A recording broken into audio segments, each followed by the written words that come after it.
Hello viewers, রিস্টার্টেড চ্যানেলের আরো একটা নতুন ভিডিওতে আপনাদেরকে স্বাগত জানাই। আমি আপনাদের কাছে নিয়ে এসেছি আমাদের চ্যানেলে আবারও একটা নতুন ভিডিও। তো যেমনটা আপনারা জানেন যে আমরা প্রত্যেকবারই কিছু না কিছু নতুন বিষয় নিয়ে বা কোনো বিষয় নিয়ে কিছু নতুন ভাবে সেটাকে প্রেজেন্ট করি আপনাদের কাছে আমাদের এই ভিডিওর মাধ্যমে, এবং যেটা খুব সহজেই আপনারা বুঝতে পারেন বা আপনার কাছে খুব সহজে বোধ হয়। তো সে মতো আজকে আমরা আপনাদের কাছে যে ভিডিওটা নিয়ে এসেছি সেটা হচ্ছে একটা নতুন ভিডিও, যেখানে আপনারা জানতে পারবেন বা বুঝতে পারবেন যে ইউপিআই রিলেটেড যে আপনার কাছে সমস্যাগুলো হয় তার আপনার সলিউশন কিভাবে করবেন। তাহলে চলুন শুরু করা যাক। তো দেখুন, ইউপিআই রিলেটেড সমস্যা অর্থাৎ আপনারা যারা ইউপিআই ইউজ করেন, যেমন ফোনপে, গুগল পে, পেটিএম বা কোনো ভীম অ্যাপ, যে সমস্ত পেমেন্টগুলো আপনারা ইউপিআই এর মাধ্যমে করেন, তো অনেকেই অনেক সময় অনেক ট্রানজেকশন আপনাদের ফেল হয়, বা আপনারা ট্রানজেকশন গুলো আপনাদের যদি বিশেষ করে কোনো ভুল ট্রানজেকশন হয়ে যায়, অর্থাৎ আপনাদের কোনো কাউকে টাকা পাঠাতে যে আপনারা কোনো ভুল করে আপনারা অন্য কোথায় টাকা পাঠিয়ে পাঠিয়ে ফেলেছেন। তো আমরা প্রথমে দেখুন যাব এনপিসিআই যে official website UPI, national payments corporation of India, এটা হচ্ছে ইউপিআই এর অফিসিয়াল ওয়েবসাইট। তো আমরা এখানে চলে আসবো, এখান থেকে সমস্ত সলিউশন গুলো পাওয়া যাবে। তো একটা আপনাদেরকে আমরা সলিউশন করেও দেখাবো যে আমরা একটা কিভাবে আপনারা কমপ্লেন গুলো করবেন। তো দেখুন, আজকে আমরা দেখাবো যে ধরুন আপনারা কোনো পেমেন্ট করার সময়, ইউপিআই পেমেন্ট করার সময় আপনারা কোনো আপনাদের অনিচ্ছাকৃত বা ভুল করে আপনারা কোনো অন্য ব্যক্তিকে আপনারা টাকা পাঠিয়ে ফেলেছেন। তো আপনারা কমপ্লেন কিভাবে করবেন, সেটা যদি আপনাদের পার্সন টু পার্সন ট্রান্সফার হয়, বা আপনাদের কোনো আপনারা আইএমপিএস করে থাকেন, বা অন্য কোনো মাধ্যমে বা কোনো এইপিএস এর দ্বারাও যদি আপনাদের কোনো ট্রানজাকশন ফেল রিলেটেড ইস্যু হয়, বা আপনারা ভুল টাকা পাঠিয়ে থাকেন, তাহলে তার কমপ্লেন গুলো আপনারা কিভাবে করবেন। দেখুন, প্রথমে আমরা চলে আসবো এখানে আপনারা অফিসিয়াল ওয়েবসাইটে চলে আসার পর দেখুন আমরা এখানে একটা অপশন পেয়ে যাবো, হোয়াট উই ডু অপশন, একটা ইউপিআই বলে একটা অপশন আছে, এখানে আমরা যাবো। তারপর দেখুন সাইডে দেখুন এখানে একটা অপশন আছে ডিসপিউট রিড্রেসাল মেকানিজম, আমরা এখানে ক্লিক করবো ইউপিআই রিলেটেড যাবতীয় প্রবলেমের জন্য। আর যদি আমাদের কোনো আপনারা এখান থেকে না বুঝতে পারেন, তাহলে এখানে এই যে গেট ইন টাচ এই অপশনে এসে এই যে ইউপিআই কন্টেন্ট, এখানেও কিন্তু আমরা ডিরেক্টলি অপশনে ক্লিক করলেও কিন্তু সেম অপশনে চলে যাবে। এরপরে যদি আপনাদের কোনো আদার প্রোডাক্ট কমপ্লেন থাকে, যেমন এইপিএস বা আইএমপিএস, দেখুন আমরা ক্লিক করছি আদার প্রোডাক্ট, এখানে এখানে দেখুন রেজিস্টার্ড কমপ্লেনের একটা অপশন খুলে গেছে। এখানে আমরা প্রোডাক্ট টাইপে আপনাদের এনএফএস, এটিএম, রুপে বা আইএমপিএস বা এপিএস রিলেটেড যাবতীয় কমপ্লেন কিন্তু আমরা এখান থেকে করতে পারবো। তো দেখুন আমরা এখন যাবো একটা ইউপিআই আমাদের ট্রানজেকশন একটা ভুল জায়গায় ট্রানজেকশন হয়ে গেছে, তার একটা আমরা কমপ্লেন করবো। দেখুন আমরা এখানে এলাম, ইউপিআই কমপ্লেন অপশনে ক্লিক করলাম। কমপ্লেন করার পর দেখুন এখানে একটা যেটা যেমনটা আপনাদেরকে বললাম যে এখানে দেখুন এই যে ডিসপিউট রিড্রেসাল মেকানিজম, তো সেম দেখুন এখানে এই পেজটা এখানে খুলে গেছে, ডিসপিউট রিড্রেসাল মেকানিজম। তো এখানে আমরা একটা কমপ্লেন করবো। দেখুন এখানে অনেকগুলো কমপ্লেন করা যায় আলাদা আলাদা অপশন অনুযায়ী। দেখুন ট্রানজাকশন অনুযায়ী কমপ্লেন করা যায়, পিন অনুযায়ী কমপ্লেন করা যায়, অ্যাকাউন্ট অনুযায়ী কমপ্লেন করা যায়, রেজিস্ট্রেশন হচ্ছে বা না হচ্ছে, এসএমএস এর আপনার কিছু ইস্যু থাকলে, লগ ইনের কিছু ইস্যু থাকলে, বা অন্যান্য কিছু ইস্যু থাকলে, যাবতীয় কিন্তু ইউপিআই এর বিষয় নিয়ে কিন্তু আপনারা এখান থেকে কমপ্লেন করতে পারবেন।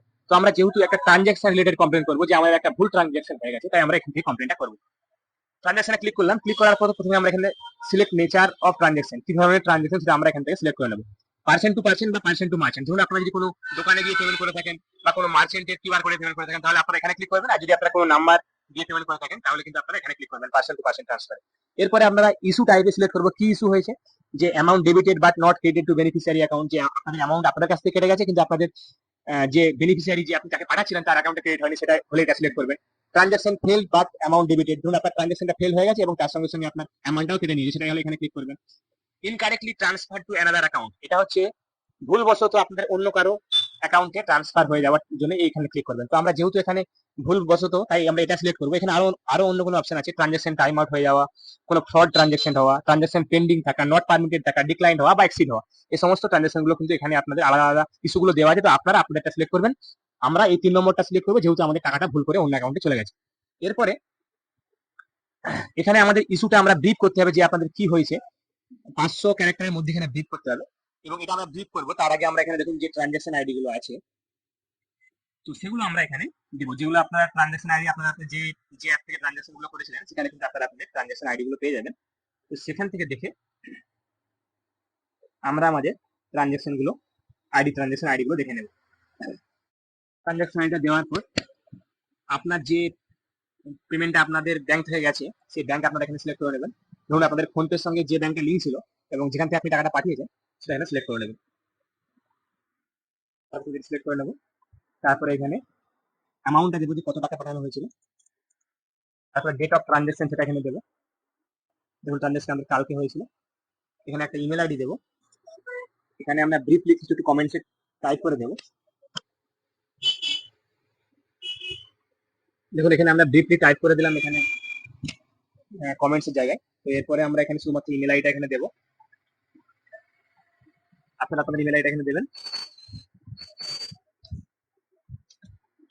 ইমেল আইডিটা দেওয়ার পর আপনারা একবার ডকুমেন্ট ডিটেলস গুলো চেক করে নেবেন, যেগুলো আপনারা এখানে টাইপ করলেন বা দিলেন সেই ডিটেলস গুলো একবার চেক করে নেবেন। চেক করার পর আপনারা কিন্তু এখানে নিচে সাবমিট অপশনে এখানে ক্লিক করে দেবেন।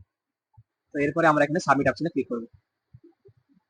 দেখুন এখানে কিছু কারণে হয়তো আপনাদের এখানে ডিটেলসটা সাবমিট হচ্ছে না, কোনো সার্ভার ইস্যুর কারণে। তো দেখবেন আপনারা এখানে ঠিকঠাক করার পর এখানে কিন্তু আপনাদের সাবমিট হয়ে যাবে এবং আপনাদেরকে একটা রেফারেন্স নাম্বার দেওয়া হবে, যেটা দিয়ে আপনারা পরে কিন্তু চেক করতে পারবেন যে আপনাদের ট্রানজাকশনটা স্ট্যাটাস কি আছে। রেফারেন্স নাম্বারটা দিয়ে যে আপনাদের টাকা ফেরতের জন্য ফেরত পাবেন বা কবে পাবেন, বা সেটা আপনাদের সাকসেস হয়েছে কিনা, বা যাবতীয় জিনিসটা কিন্তু আপনারা ওই রেফারেন্স নাম্বারটা দিয়ে চেক করতে পারবেন।